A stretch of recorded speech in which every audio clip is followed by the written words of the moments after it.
All right, so now we're gonna jump into Afterlife, which is the one that's been out for a couple weeks that I still haven't heard. And after this, I'm gonna go back to my to the recording that I have of the BAND-MAID concert and watch them play it live.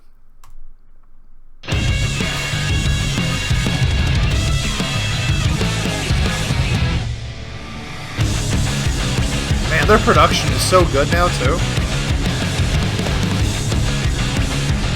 Again, real rock and roll heavy vibes on this one. Less progressive.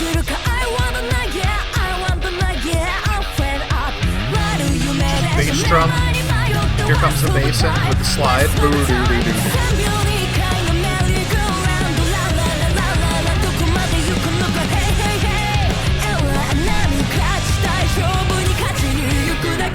Wow. If you're wondering why that part sounded so cool, it was once again because of Akane. I mean, she's just not playing. It doesn't sound like she plays a drum beat ever. It's like she's just decided to give up on drum beats altogether and just go, you know what? I'm gonna play whatever I feel like playing during this part. I mean, she must have changed up her whole flow 3 or 4 times throughout the course of that verse.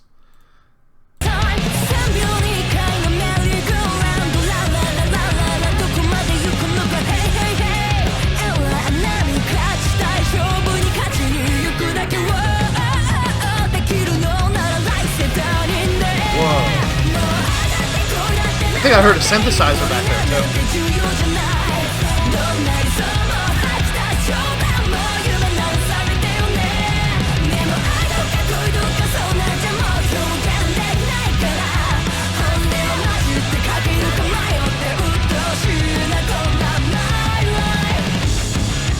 I think that was the first chorus I've heard from them in like 3 or 4 songs where they actually kept the same tempo throughout the course of the chorus. It sounded good though. It's a decent chorus. Not my favorite so far.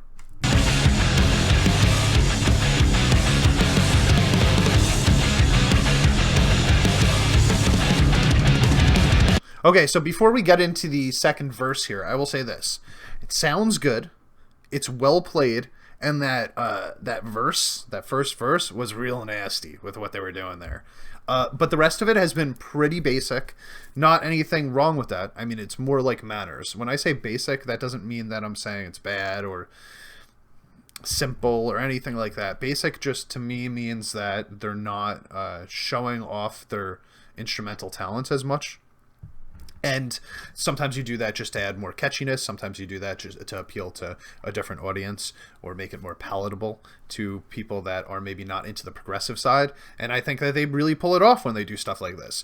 I really loved Manners also. You know what I mean? So like basic doesn't mean I'm going to have more of a negative approach on it or anything like that. It just means that they're not doing as much instrumentally. All right, so we're going to come into the second.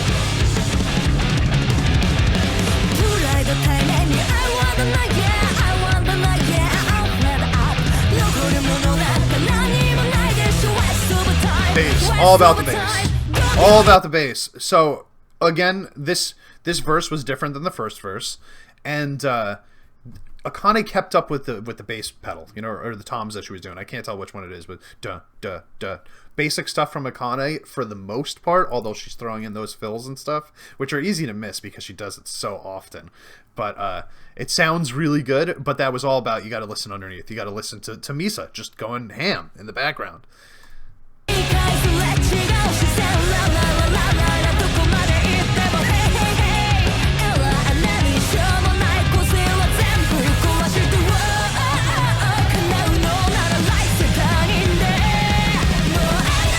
God, what a way to get into the chorus. So good. That part before, I don't know exactly what you would call it, because it sounds like it might be part of the verse or it might be the pre-chorus, but there's like a little transition riff between this part and the chorus when it comes in. But that part, that first part, before the transition riff, after the first part of the verse, is just absolutely nasty. And it's a testament to how good the band is writing together. Because it's just, it feels all over the place. It also feels like they're completely connected all at the same time with it. It really is like very impressive to be able to write something. And it only lasts like 10 seconds. But it's really impressive to be able to write something like that with, you know, all 4 members like on the same page while it's happening. 5.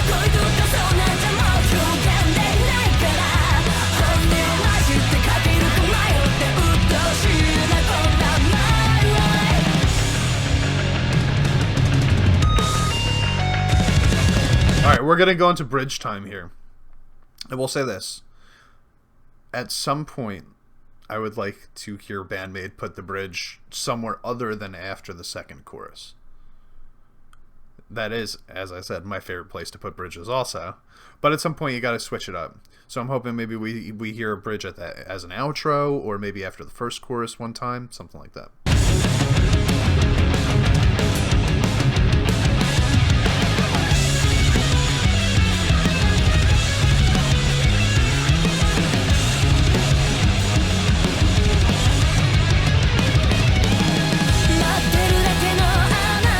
I'll also say this, all of the solos I've heard from Konami recently have been about half the length that I expect them to be. Ooh.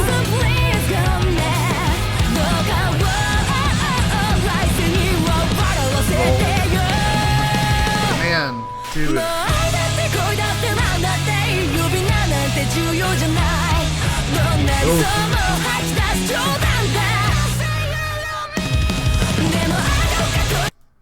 I mean, just wicked. That whole thing was wicked. So much happened. I didn't even know where to stop it. So coming from, I mean, the bridges are just the best. They're the best at bridges in the world. They're the best bridge makers in the world.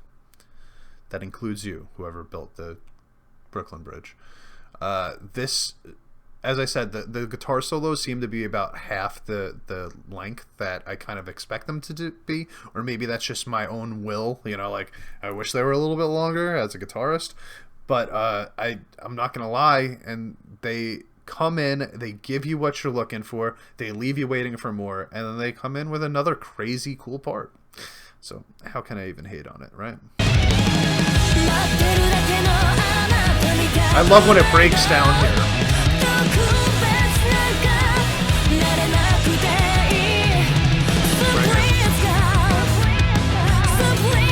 Very pop-punk sound. So short-lived, too. We go right into the drum build-up here. Wow. She's so good, man. She's so good. She's good. Drum roll. Brrr, hits that cymbal, then go and then back into the drum roll. Just absolutely insane. It doesn't feel like she has to think about it. You know what I mean? Like, she's so naturally going to these places that it doesn't feel like she's thinking about it. It just feels like she feels it in the moment and writes it that way, keeps it that way. I don't know what her actual writing process is, obviously, but I mean, it just feels so natural. And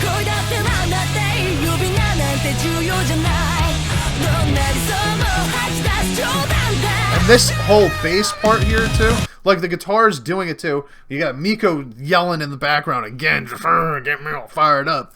But you could hear the bass. I just want to go back here again, listen to the bass.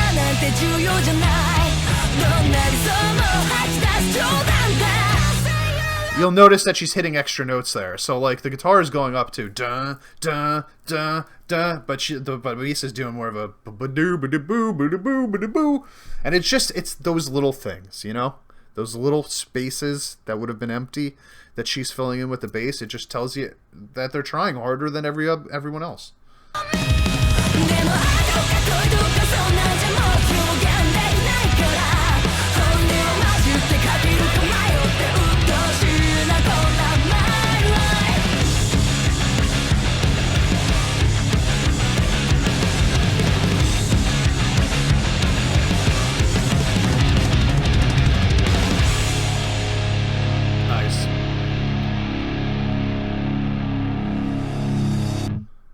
Alright, again, loved it. I mean, what the hell? I'm probably going to like every song on the CD if I'm being totally honest. This is just the type of music that I'm absolutely in love with. Fantastically creative. Again, the only issue that I have with this one is that it's not my favorite. It's like not even a real issue, you know what I mean? Like, it's a really good song. If this was the first BAND-MAID song that I had ever heard, I'd be like, this band is my favorite band of all time still.